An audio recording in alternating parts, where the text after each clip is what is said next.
अच्छा, कभी सोचा है कि कुछ लोग 100 साल से भी ज्यादा कैसे जी लेते हैं, वो भी एकदम खुशी खुशी। आज हम बात करने वाले हैं इकिगाई के बारे में।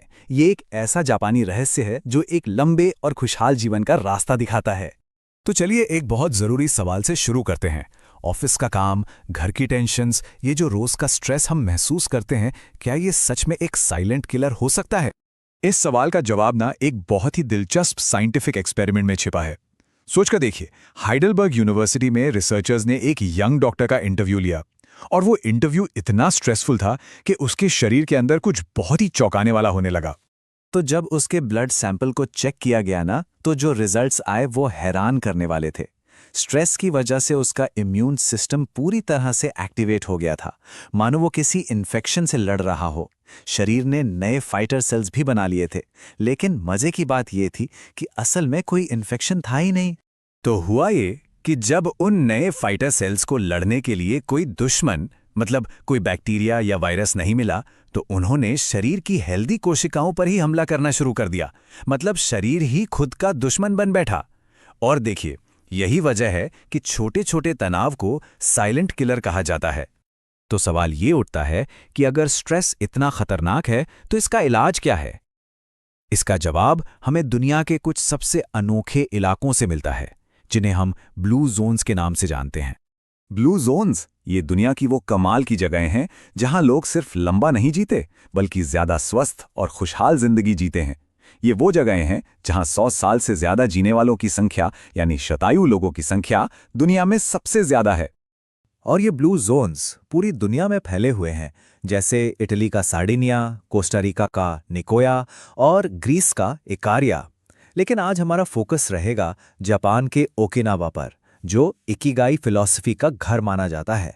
तो चलिए ओकिनावा के लोगों से सीखते हैं वो आदतें जो एक मजबूत और पॉजिटिव दिमाग बनाने में हमारी मदद कर सकती हैं। तो सबसे पहली और सबसे जरूरी आदत है काम करते समय स्ट्रेस लेने की आदत को छोड़ देना। देखिए, कई कल्चर्स में ना हर काम जल्दी जल्दी और टेंशन में करने पर जोर दिया जाता है, लेकिन ओकिनावा के लोग अपने काम में शांति और सुकून ढूंढते हैं। और यहीं पे खुशी को लेकर सोच में एक बहुत बड़ा फर्क आ जाता है। वेस्टर्न सोच में अक्सर खुशी को परफेक्ट मोमेंट से जोड़ा जाता है, वहीं ओकिनावा के लोग मानते हैं कि असली खुशी किसी काम में पूरी तरह खो जाने और मन की शांति से मिलती है। इस कमाल की स्थिति को फ्लो स्टेट कहा जाता है। ये वो जोन है जब कोई अपने काम में इतना डूब जाता है कि उसे वक्त का भी पता नहीं चलता और ध्यान बिना किसी जोर जबरदस्ती के लगा रहता है। यही सच्ची खुशी और सैटिस्फैक्शन का सोर्स है। अब आती है दूसरी आदत, मुश्किलों को एक्सेप्ट करना और मुस्कुराना। ओकिनावा में एक बहुत अच्छी कहावत है, पहले महसूस करो कि प्रॉब्लम है, फिर उसे स्वीकार करो और फिर मुस्कुरा दो। ऐसा करने से मेंटल टफनेस बढ़ती है। तीसरी आदत है गहरे रिश्ते बनाना, और ये सिर्फ दोस्तों से हाय हेलो करने के बारे में नहीं है। ओकिनावा में मोआई नाम की एक बहुत ही अनोखी परंपरा है। इसमें होता क्या है कि बचपन में ही 5-6 बच्चों का एक ग्रुप बन जाता है, जो जिंदगी भर एक दूसरे के लिए दूसरी फैमिली की तरह साथ रहता है। और ये कितना जरूरी है, इसका अंदाजा आप इस बात से लगा सकते हैं। रिसर्च भी कहती है कि गहरे रिश्ते एक बेहतर और लंबी जिंदगी की संभावना को 22% तक बढ़ा देते हैं। मतलब अच्छे दोस्त तो अच्छी दवा से भी बेहतर काम करते हैं। तो मन की बात तो हो गई, अब जरा शरीर पर आते हैं और उन 3 आदतों को देखते हैं जो हमें फिजिकली एनर्जेटिक बनाए रखती हैं। यहां सबसे जरूरी नियम है हारा हाची बू।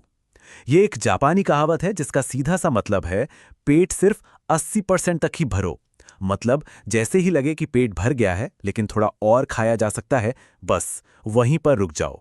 और इस आदत को अपनाना बहुत आसान है। बस धीरे धीरे चबाकर खाइए, छोटी प्लेट्स का इस्तेमाल कीजिए, चीनी कम खाइए और हो सके तो खाने के बाद मीठा छोड़ दीजिए। ये छोटी छोटी आदतें जिंदगी भर एनर्जेटिक बनाए रखने में मदद कर सकती हैं। चौथी आदत है लगातार एक्टिव रहना। ओकिनावा के लोग कोई जिम जाके घंटों पसीना नहीं बहाते, बल्कि उनकी पूरी लाइफस्टाइल ही एक्टिव होती है। वो चलते फिरते रहते हैं, बागवानी करते हैं, साइकिल चलाते हैं, मतलब दिन भर किसी न किसी बहाने शरीर को हिलाते डुलाते रहते हैं।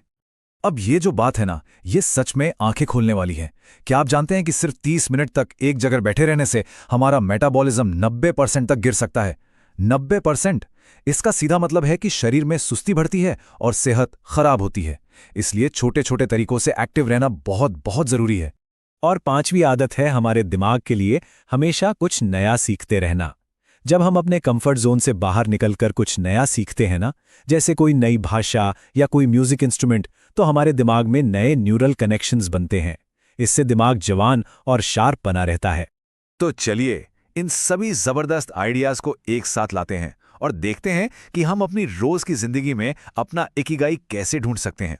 तो ये है आपकी इकिगाई टूलकिट। स्ट्रेस वाली लाइफस्टाइल से बचें, अपने काम में डूब जाएं, यानी अपना फ्लो स्टेट ढूंढें। मुश्किलों में भी मुस्कुराएं, गहरी दोस्ती निभाएं, हारा हाची बू का नियम अपनाएं, दिन भर एक्टिव रहें और हमेशा कुछ न कुछ सीखते रहें। हो सकता है ये आदतें सुनने में बहुत सिंपल लग रही हों, और सच कहूं तो यही इनकी सबसे बड़ी ताकत है। जैसा कि एक रिव्यू में किसी ने लिखा भी है, ये बातें बिल्कुल सीधी और पॉइंट पर हैं। असली पावर इनको लगातार अपनी जिंदगी में अपनाने में है।